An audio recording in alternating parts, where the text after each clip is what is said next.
دیکھیں مفتی تقی عثمانی صاحب نے اپنے زوم میں حضرت امیر معاویہ رضی اللہ تعالیٰ عنہ کے دفاع کے اوپر ایک کتاب لکھی ہے، خلافت و ملوکیت کا جواب دینے کی ناکام کوشش کرتے ہوئے، اور اس میں ان سے بہت بڑا بلنڈر ہوا۔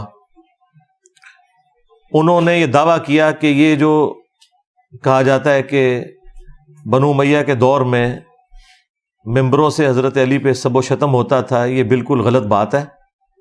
وہ کہتے ہیں صرف ایک ہی حدیث ملتی ہے بخاری میں جس میں سب کے الفاظ ہیں، اور سب کا مطلب ہمیشہ گالی نہیں ہوتا، کبھی گالی بھی ہوتا ہے، لیکن یہاں پہ سب سے مراد تنقید کرنا ہے۔ اب یہ لادہ بات ہے کہ حضرت علی کے اوپر تنقید ہو رہی ہو تو یہ اس کو بڑی آسانی سے کہتے ہیں نہیں یہ گالی نہیں دی، تنقید کی ہے، اور دوسرے کسی خلیفہ کی بات آ جائے تو ان لوگوں کی رگ پھڑک جاتی ہے۔ تو اس پہ میں نے کہا تھا کہ اگر تو یہ تقی عثمانی صاحب نے غلط بیانی جان بوجھ کر کی ہے تو منافقت کی ہے، لیکن یہ تو بہت بڑا حکم ہے، ہم یہ سمجھتے ہیں کہ انہوں نے جان بوجھ کے ایسا نہیں کیا ہوگا، لا علمی میں کیا، یعنی وہ اس ٹاپک سے لا علم ہے۔ اور یہی ہم آپ کو بتانا چاہ رہے ہیں کہ جن علماء کے پیچھے آپ لگے ہوئے ہیں، جنہوں نے آپ کو طوطے کی طرح رٹا دیا جی وہ سب کا مطلب گالی نہیں ہوتا، سب کا مطلب تنقید ہوتا ہے، ان بیچاروں کو پتہ ہی نہیں ہے بخاری کی جو سب والی حدیث تھی یہ مسلم میں بھی موجود ہے 6229، اس میں واضح الفاظ ہیں کہ آل مروان میں سے جب ایک بندہ حاکم بنا، اور یہ بات ہو رہی ہے حضرت معاویہ رضی اللہ تعالیٰ عنہ کے دور یا ان کے بعد کی، پہلے کی نہیں ہے یہ بات، بعد کی آل مروان تو پھر بعد میں ہی آئے،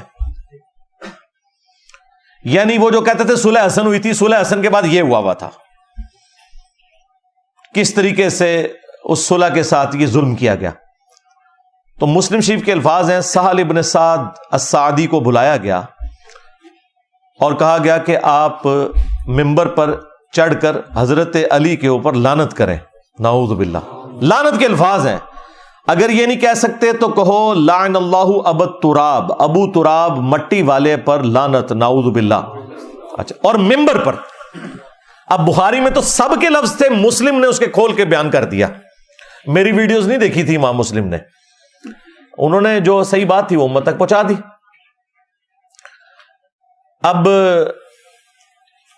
انہوں نے انکار کیا، اور جب انہوں نے کہا کہ آپ کہہ دو ابو تراب پہ، تو اس پہ حضرت سہل ابن سعد السعدی جو ہے وہ ہنسنا شروع ہو گئے، انہوں نے کہا تم اس نام کو برا سمجھ رہے ہو، اور حضرت علی اس نام سے بہت خوش ہوتے تھے۔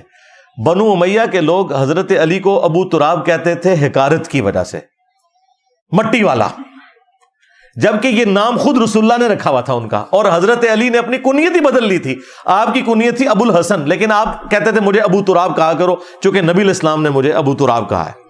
اچھا، اب بنو امیہ تو سمجھتے تھے یہ، اب ان کا علمی لیول دیکھ لیں تقی عثمانی صاحب کا، اور ان کے بڑے تھے وہ لوگ، وہ پوچھتے آگے سے سہل ابن سعد السعدی کو یہ ابو تراب نام کیسے پڑا، یعنی ان کے بڑوں کو بھی کچھ نہیں پتا تھا کہ حضرت علی کی یہ کنیت ہے، یعنی یہ صرف یہ جاہل نہیں ہے، ان کے بڑے بھی جاہل تھے اس زمانے کے لوگ۔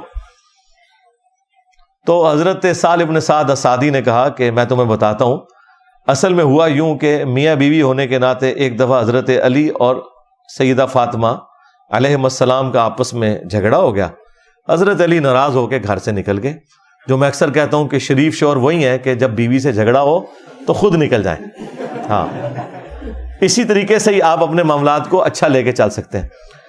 اور جا کے وہ مسجد میں لیٹ گئے ڈائریکٹ زمین کے اوپر، نبی الاسلام نے ایک صحابی کو بھیجا کہ ڈھونڈو کدھر گئے ہیں، تو بتایا گیا اس طرح مسجد میں وہ لیٹے میں۔ اب یہ بھی ہو سکتا تھا کہ نبی الاسلام کہتے کہ علی کو بلاؤ، وہ خود حاضر ہوتے قدموں میں، لیکن نبی الاسلام نے اپنی محبت کا اظہار فرمایا، اور آپ صلی اللہ علیہ وآلہ وسلم بنفس نفیس خود تشریف لے گئے، اور حضرت علی مٹی میں لیٹے ہوئے تھے، نیند کی حالت میں تھے، آپ نے اپنے مبارک ہاتھوں سے ان کے جسم سے مٹی جھاڑی اور کہا اٹھ ابو تراب، اٹھ اے مٹی میں لپٹنے والے اٹھ۔ اب یہ نام اتنا ان کو پسند آیا، ان کے لیے تو یہ لائف ٹائم کی اچیومنٹ تھی نا، مجھے بتائیں ایک امتی کے لیے اس سے بڑی کوئی اچیومنٹ ہو سکتی ہے کہ اللہ کا محبوب آ کے اسے خود اٹھائے اور اپنے مبارک ہاتھوں سے اس کی مٹی صاف کرے؟ تو ان کے لیے نام تو سب سے بڑھ کر محبوب تھا، انہوں نے اپنے آپ کو ابو تراب کہنا شروع کر دیا.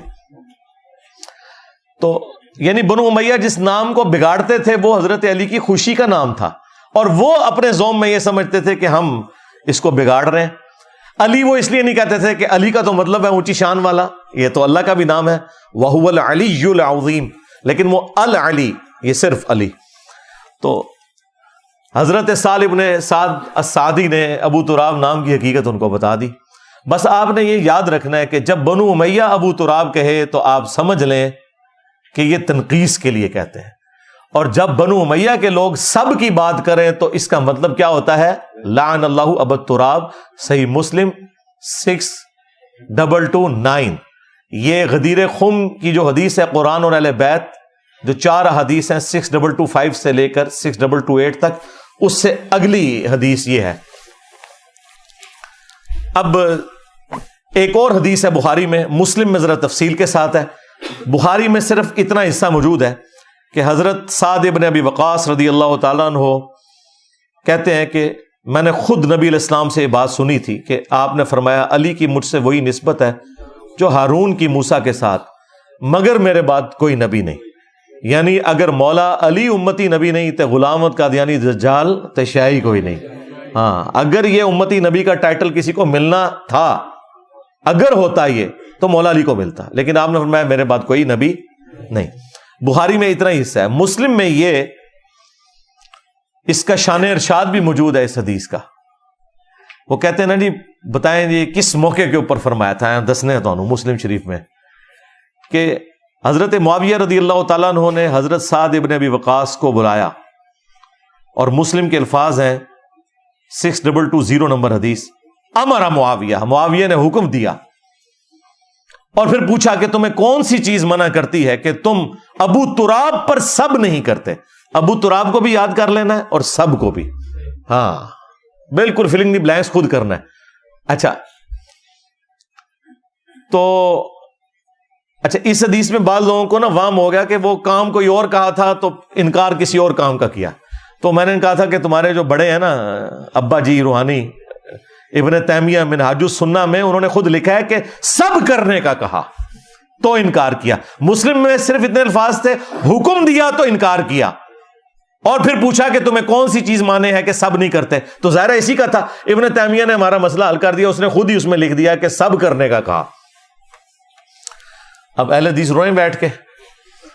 تو یہ ابن تیمیہ نے کو میری ویڈیوز دیکھ کے نہیں کیا تھا، حالانکہ شیعہ کے خلاف کتاب لکھی ہے منہاج السنہ، اور بیسیکلی اس روایت کا وہ جواب دینے کی کوشش کر رہے ہیں.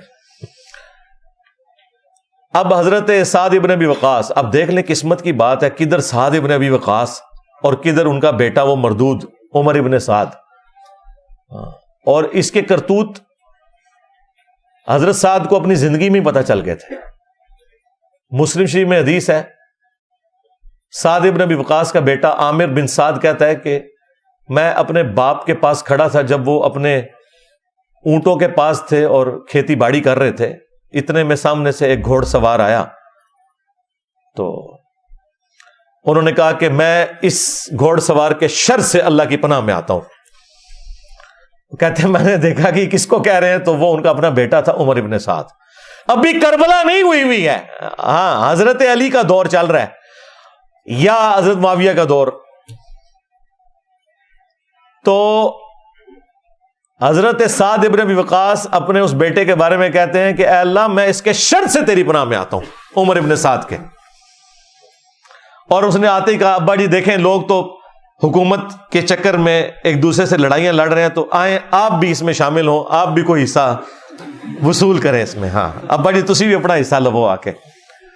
تو حضرت سعد ابن ابی وقاص نے اپنے بیٹے کے سینے پہ گھونسا مارا اور کہا کہ یعنی ڈانٹا اس کو اور مکہ بھی مارا اس کے سینے کے اوپر، اور کہا کہ اللہ تعالیٰ کو وہ بندہ بڑا پسند ہے جو متقی ہو، غنی ہو، بے پرواہ ہو اور ایک خاموشی کی زندگی گزارے، وہ اللہ تعالیٰ کو بندہ پسند ہے. یہ خود میں نے نبی علیہ السلام سے خود سنا تھا. یعنی حضرت سعد ابن ابی وقاص رضی اللہ تعالیٰ عنہ نے اپنے آپ کو بعد میں حکومتی معاملات سے بالکل الگ کر لیا ہوا تھا.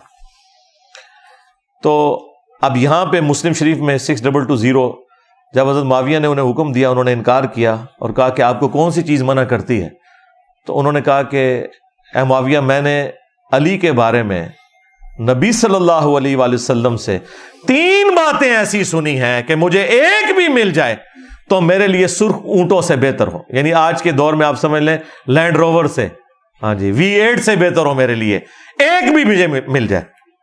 اور یہ کون بندہ کہہ رہا ہے؟ جو خود نبی علیہ السلام کا ماموں ہے رشتے میں، فاتح ایران ہے، پہلے 10 مسلمانوں میں سے، 10 مبشرہ میں سے، اور سب سے بڑھ کر خود مولا علی گواہی دے رہے ہیں. بخاری مسلم میں حدیث ہے، مولا علی کہتے ہیں میں نے کسی اور شخص کے بارے میں حضور کی مبارک زبان سے یہ نہیں سنا. بدر و احد کے موقع پر نبی علیہ السلام نے کہا سعد تجھ پر میرے ماں باپ قربان، تیر چلا اللہ کی راہ میں. اور جس پہ حضور اپنے ماں باپ کو جمع کر رہے ہیں نا، وہ کہہ رہا ہے علی کی ایک فضیلت بھی مجھے مل جائے. ٹھیک ہے، اور یہ لے کے بیٹھے ہوئے فتح مکہ کے بعد مسلمانوں کو، اور وہ لکھ رہے ہیں جی علی معاویہ بھائی بھائی. اور خدا دا نہ آ جائے، زمین و آسمان نو ملا رہے ہو. ہاں جی، اسلام کے رشتے میں اسلام، پھر ساڈا نام ہی لکھ لو نال، بھائی بھائی.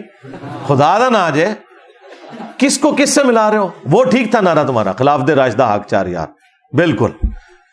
اچھا، وہ پھر حضرت سعد بن ابی وقاص کہتے ہیں سن، پہلی فضیلت یہ وہ جو بخاری میں بھی حصہ آیا ہے کہ نبی صلی اللہ علیہ وآلہ وسلم نے تبوک کے موقع پر، پہلا اور آخری موقع تھا کہ آپ حضرت علی کو ساتھ نہیں کسی جنگ میں لے کے گئے، ورنہ ہر جنگ میں حضرت علی نبی علیہ السلام کے ساتھ آگے آگے جھنڈا اٹھا کے چلتے تھے.